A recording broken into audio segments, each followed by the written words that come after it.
সাক্ষ্য দেওয়ার কারণে যে 3টা বছর আমার জীবন থেকে নষ্ট হয়ে গেল,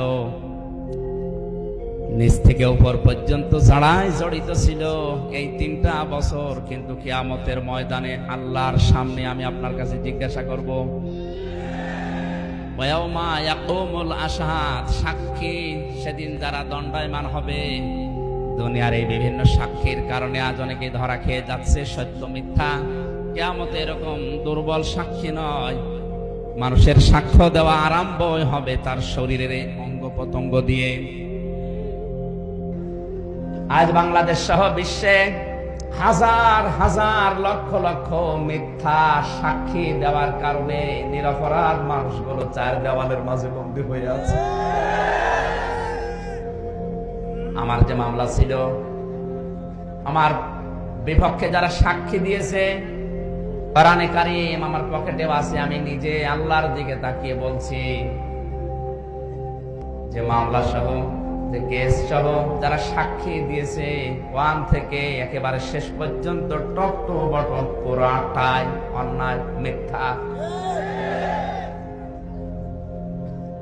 ইয়াউমা নাখতিমু আলা আফওয়াহিহিম ওয়া তুকাল্লিমুনা আইদিহিম ওয়া তাশহাদু আরজুলুহুম বিমা কানু ইয়াকসিবুন। মুখের উপর আল্লাহ মোহর লাগিয়ে দেওয়ার সঙ্গে সঙ্গে মানুষের হাত, শুধু এই হাত না, ক্ষমতার হাত দিয়ে মানুষের উপরে যারা জুলুম করেছে, ক্ষমতার ওই হাত তাদের বিরুদ্ধে সাক্ষী দেবে।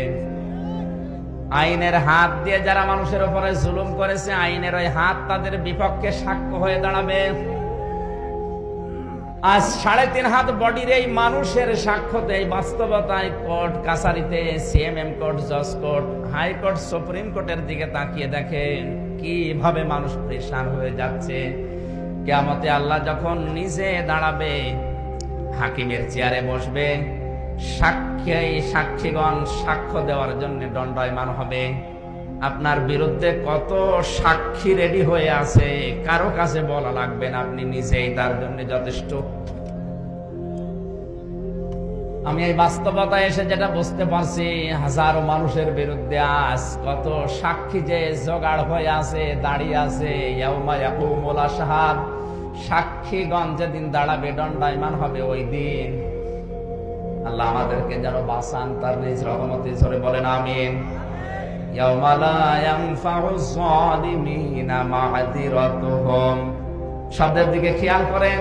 ইয়াউমা লা ইয়ানফাউ, নাফা ইয়ানফাউ এটা মোজারে, বর্তমান ভবিষ্যৎ, প্রেজেন্ট ফিউচার, এখন থেকে শুরু।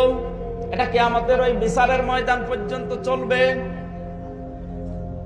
আল্লাহ পাক বলেন, জালেম যারা, জালিমিনা দিয়েছেন আল্লাহ, জালেম যারা, তাদের উপকার হচ্ছে না এবং তাদেরকে ছাড় দেওয়া হবে না, তাদের ওজর আপত্তি গ্রহণ করা হবে না। কোরআনে আমি যত বিষয়ের আয়াত পড়েছি, আমার এই ছোট্ট মেধায় সবচেয়ে বেশি ভয় এসে জমা দিয়েছে যারা জালেম, এই সংক্রান্ত আয়াতগুলো পড়ার পর। বাংলাদেশ সহ এখন বিশ্বের দিকে তাকিয়ে যেটা দেখতে পাচ্ছি, সবচাইতে বেশি কিয়ামতে মানুষ ধরা খাবে আল্লাহর দরবারে।